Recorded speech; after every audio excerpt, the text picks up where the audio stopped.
Good to go? Yeah. Awesome. Well, good afternoon, everyone, and welcome to another edition of Pirate Parents Live. My name is Carter Fenwick. I'm the Associate Director of Parent and Family Programs. Today we are talking about how students can get involved when they first get here to campus, as well as some few move-in reminders. We had held a separate Pirate Parents Live going into detail about move-in. That was held on July 28th. So if you have not watched that, I really recommend you go back and watch it. We covered some really great information. Because like I said, today is just going to be about those reminders. If you have any questions during this Pirate Parents Live, you can pop them into the comment section. We have some staff members who are monitoring that and will answer your questions. If you're watching the recorded version, you can also put questions into the chat. My office gets that notification, so we will get you an answer there. So before we get started, I would like to turn things over to our brand new Associate Vice Chancellor of Campus Living to introduce himself. And really quick, we are going to remain socially distant, so a few people will kind of be coming into frame. I will move out of frame so I can distance myself and take off my mask so you can hear us, but when people are in frame, they are socially distanced and they will be able to take their mask off. So without further ado, Peter. Well, good afternoon, everyone. My name is Pete Grondendijk, and I have the privilege of serving as the Associate Vice Chancellor for Campus Living. Campus Living encompasses housing, dining, and transit services here at ECU. And as you heard, like your students, I'm a newly onboarded pirate, and I'm grateful to have this opportunity to join the ECU family. I've known for many years that ECU is a special place. Now I get to see firsthand the caring faculty and staff, the innovative programs, beautiful campus, academic excellence, and the rich athletic traditions and really a deep sense of pride that is here at ECU. I want to thank you for entrusting your students to us. You're going to see them grow and see them learn over the next 4 years in ways that you thought were unimaginable. While they're here, I expect that they're going to develop their passions and find their vocational paths. I think, honestly, their time here is going to be transformative. You're going to get a couple updates today, and I know that your students received last night an update from myself from Campus Living about some of the additional precautions that we're going to be asking they take while they're living in the residence halls. If you have questions about that, one of my colleagues, the Director of our Housing Operations, Aaron Lucier, is going to be coming up in a little bit and talking about those, and he'll be able to answer your questions. At this time, I just want to say thank you. I'm looking forward to your students' arrival, and I will go ahead and turn it back over to Carter. Thank you, Peter. We are excited to have you join us in our Pirate family. So Aaron Lucier, Director of Housing Operations, is going to join us in frame. I'm going to step out of frame so I can ask him some questions and we can socially distance. And we're going to give you those move-in reminders. Hi there, I'm Aaron Lucier. I'm the Director of Housing Operations. For some of you who've been watching some of these Facebook Lives, I'm going to be a familiar face, or if you went to the orientations or many of the other events, so I'm glad to be on the Facebook Live with you today and answer some questions for you. Awesome. So my first question for you is just remind us what the dates are for move-in, and where can our parents and family members get the most up-to-date information about that? Well, first thing, always our website. So that's the answer on where you can get the information. On our website, there is a whole section about, it's labeled drop-off and move-in for 2021, and it's exciting. And on there is the schedule. It is the Wednesday, Thursday, and Friday of next week are our main move-in days. There's what we call early check-in that's available on Tuesday afternoon, and that is for a fee, or if you're instructed to do that move-in, that's available for you. And then there's what we call late check-in on Saturday, which is available to you, and Sunday for returning students, which is available to you at no additional cost. And so, but the main move-in days, which everybody calls them move-in, and the exciting time here at ECU is Wednesday, Thursday, and Friday of next week. Awesome. So I know you probably get this question a lot. I know our office gets some of this question. But if there is bad weather, inclement weather, I know I checked it a little bit. I think there's some chances of rain. But if there's, I know, knock on wood, if there's some inclement weather, how does that affect the move-in process? We proceed as, it's Eastern North Carolina. The weather, and I think everywhere I've ever lived, people always kid about the weather just changing very quickly. Eastern North Carolina is just like those other areas. So if we get inclement weather, just hang on a minute. We'll work, if your arrival time is a specific window and you're drifting into the next one because of weather, we're going to work with you on that. And so we're always going to be able to work with families on that. But your safety is most important. The safety of your items is most important. So if you need to stop what you're doing and hang out in a minute in your car or in the building, just do that. We're going to work with you on the timing about that. And our parking staff know about the bad weather too. So if you're in a situation where you're like, I think I need to move my car, we're going to be understanding. Now, understanding means we really do need you to unload, head up to your building, drop stuff off, move your car, then come back and unpack. That's understanding. Taking a parking spot that other people need later in the day is not what we're talking about here, is we need you to move your car. Awesome, thank you. Because I know some people will probably be like, well, it's, storming, how am I supposed to move in? So it's nice to know that we, of course, understand and we are going to work with everyone. And if the weather's particularly bad, we're going to stop what we're doing too, because our safety of our staff is really important as well. So if we get really inclement weather, we're like a thunderstorm, a severe thunderstorm warning or something like that, we're going to stop what we're doing as well. And we're going to let you know what we're stopping. We're going to take a pause, and then we're going to come back to what we're doing in a few minutes. And we're going to try to let you people know about that as those processes occur. Awesome. So my next question for you is about that email that you just sent with some of the new health and safety precautions that we're taking. I know the university made an announcement last week about our mask mandate. Can you go over that and what that looks like for move-in and also for students in the residence hall? Okay, for move-in and drop-off, like we talked about in the other Facebook Live and we've continued to talk about, that is a mask wearing event. So that is mask wearing for our guests, that's mask wearing for our students as you're moving into the building.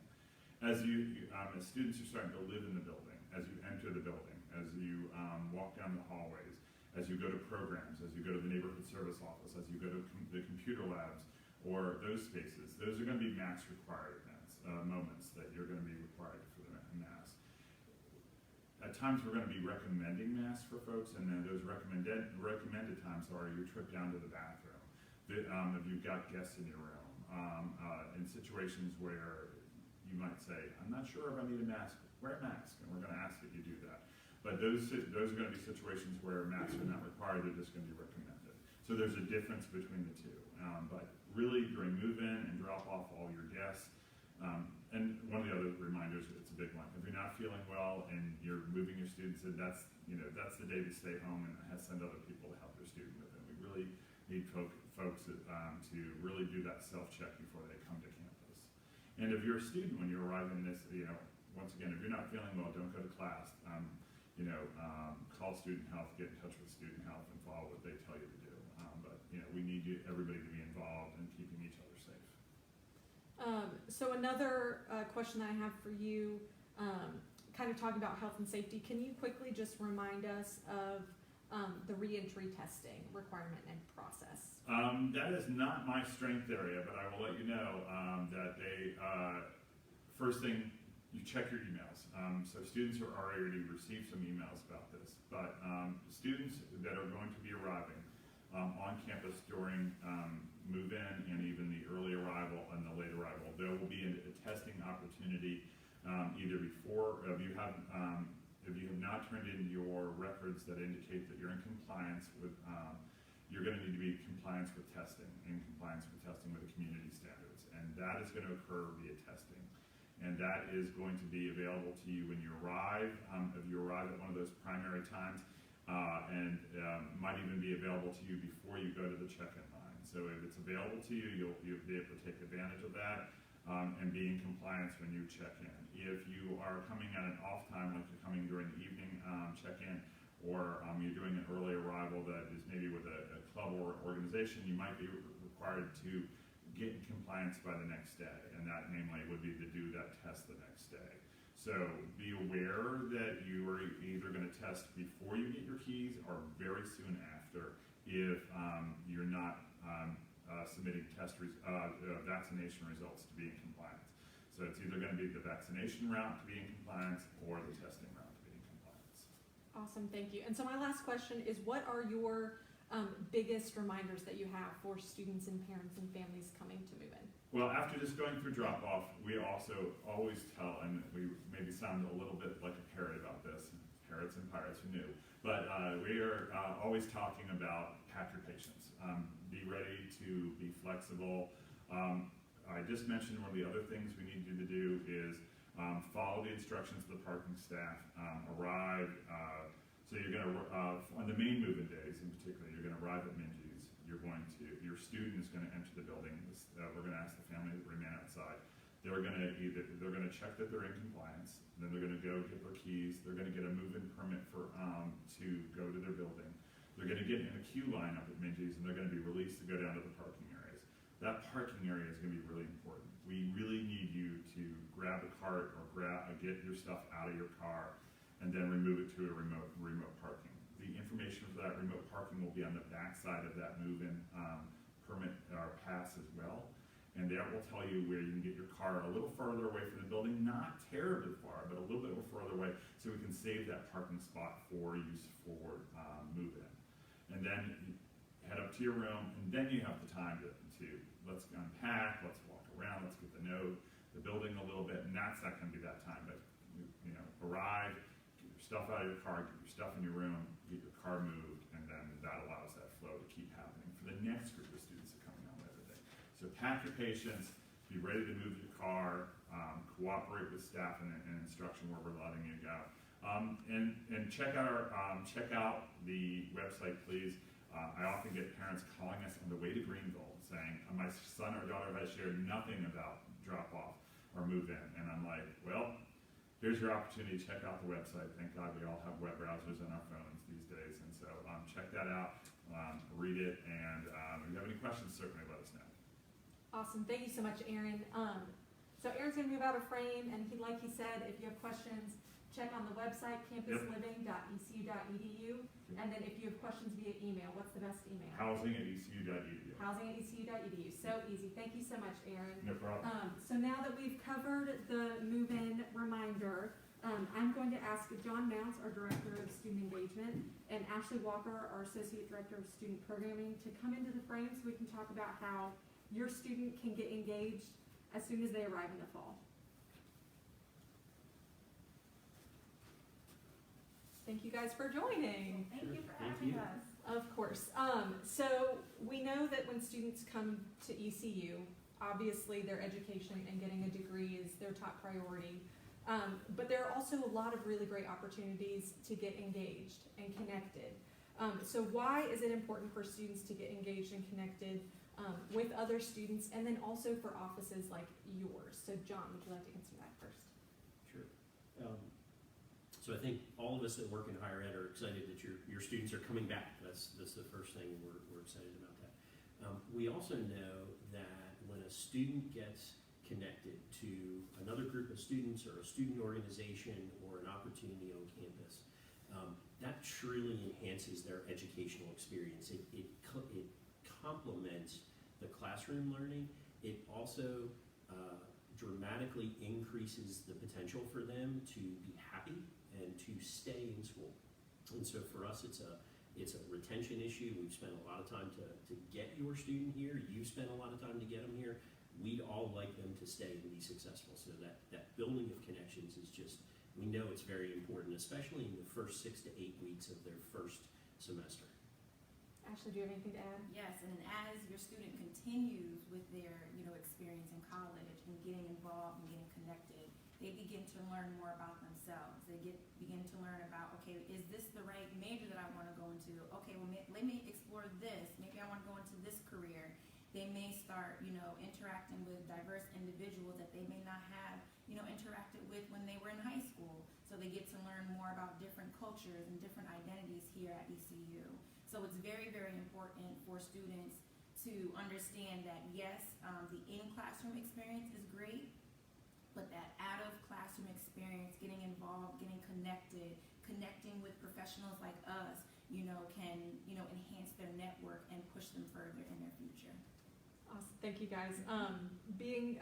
When I was a student, it took me a little while to get involved on campus, but I know when I did, I can attest to truly the enhancement of my time in college. And so, John, my next question is for you. So, getting involved and engaged is very important, as you all mentioned. But what are the ways that students can get involved? How do they get involved with student groups, student organizations, and then offices? Sure. So first, our office, the Department of Student Engagement, works with all 500 plus registered student organizations and the 36 chapters of national fraternities and sororities. So that's what our office does, and our goal is to help be sort of I like to call we're trying to door. We're a doorway for students to sort of walk in and say, help me find this. And so several things we can do. And Ashley's going to talk about some of the major events that are going to happen in the first few days that they're here, where students can literally walk in and see people and connect. What they can connect to in our office, first, our website, Student Engagement, all one word, studentengagement.ecu.edu. You can do a couple of things there. You can explore what we call fraternity and sorority life, so all of the different fraternal organizations that are here. You can learn a little bit more about them and get connected to their recruitment processes. The other piece is we have a platform called Engage, and the website is just engage.ecu.edu. And your student can go on there, and parents, you can go on there as well. You can search all of our recognized fraternities, sororities, and student organizations. You can search for them. If you are like, if a student says, I was in the chess club, and we always use the chess club as an example, I don't know why, but if I was in the chess club, they could go in and type that in the search bar, and it will bring them up, and we actually now have an active chess club again as of last week. So we're excited about that.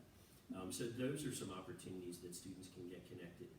There will be a lot of different opportunities in the first, from the moment they start to move in, and if I use as Aaron talked about, next Wednesday, Thursday, and Friday, starting that weekend all the way through the month of September, there are a number of different key points where they can interact with students, interact with staff, and really explore what it is they might be interested in.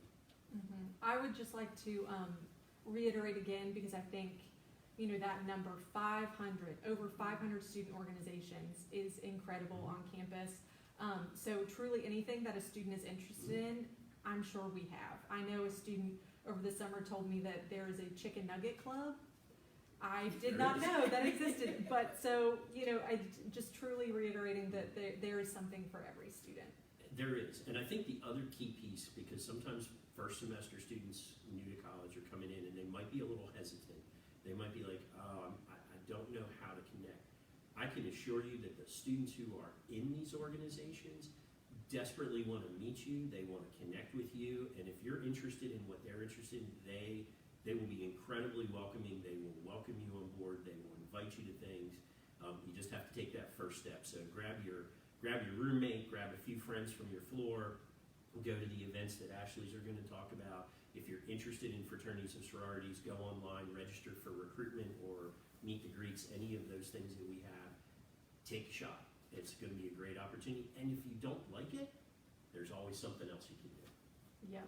So Ashley, why don't you go ahead and start talking about, those first couple of weeks events that John mentioned. Awesome. So I have my list right here. So I'm going to say that the Pirate Experience begins with these events.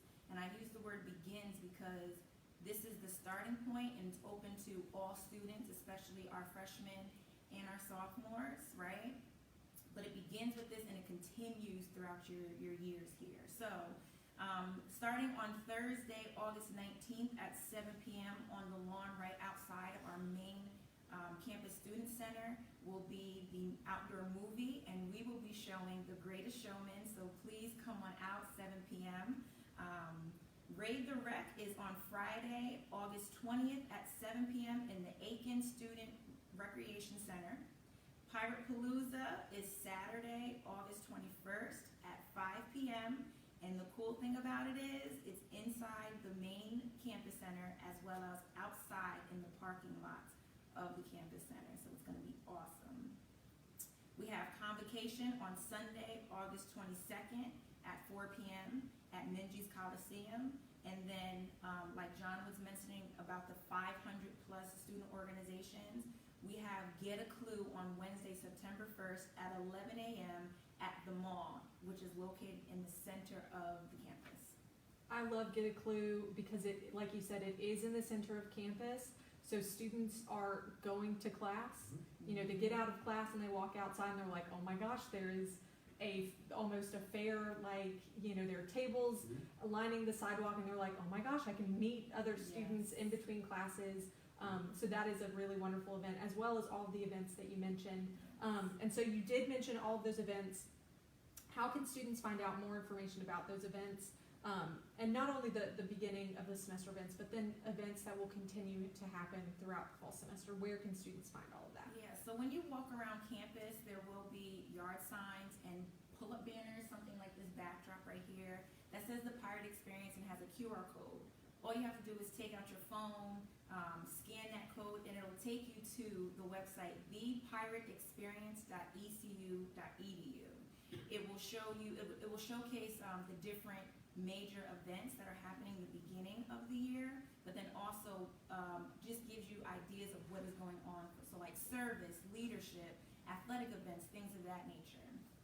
And the cool thing is, inside of the Pirate Experience website, there's a hyperlink to Engage, and it takes you right to the events page on Engage. So if you want to just look for the events that are happening the first 3 weeks of the semester for the Pirate Experience, you'll go down to the left-hand side where it says category, and you just click the Pirate Experience, and you'll see all the events that are a part of the first 3 weeks of Pirate Experience.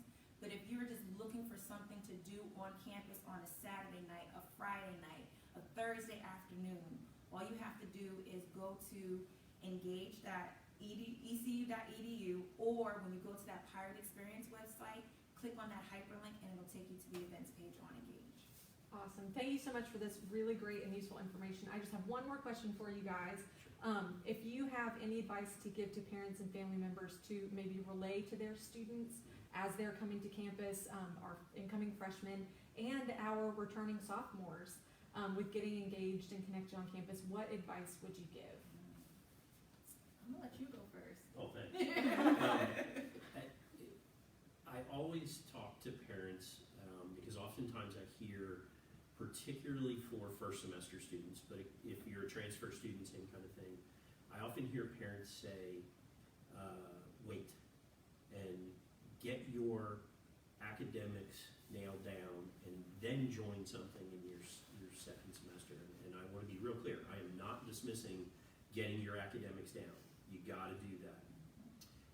But all the research that we use to develop our work, and this is national research as well as ECU, is if you blend the right involvement with the academic performance will be enhanced. And so please encourage your students to find something to do.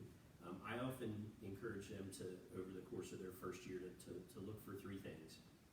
Something that they're comfortable with, that they're already interested in. Maybe that's an intramural sport or a club sport if they played a sport in college. Something that is connected to their academic program. Many of our student organizations are connected to, in some way, an academic program. We have student organizations for business majors, student organizations for nursing. So something that's going to directly connect you. And then the third one is something totally new and different. And if over the course of your student career you can fit those 3 things in, that along with the great education they're going to get here at ECU, I think is going to make them very successful. Awesome. And what I will add is that student involvement equals happiness, which equals success. I'm very big on positive psychology and well-being. The more that your student is involved, the higher, and there is national data about this, the higher they are, or the percentages that they are going to be very happy. So if you want your students to be filled with joy, to have happiness, and to be successful so that when they graduate, they get a job, so they're not living with you, make sure you encourage them to get involved, get involved, get involved. Awesome. Thank you guys so much for that wonderful advice and information. I'm going to step back into frame so I can close us out. But I will say thank you everyone for joining us today. We hope that you have found this very helpful. It will be recorded and added. It'll remain on our Facebook page, but then it'll also be recorded and added to our parents.ec.edu website. So again, if you have any questions, you can put them in the comments section and we will address them. Or you can reach out to our office or the Campus Living office or any of the offices on campus. We are so excited that your students are coming to campus. I think we all expressed it. We are just so excited for them to be here and to be a part of our Pirate family. So if you need anything, reach out to us. But we hope you have a wonderful rest of your day.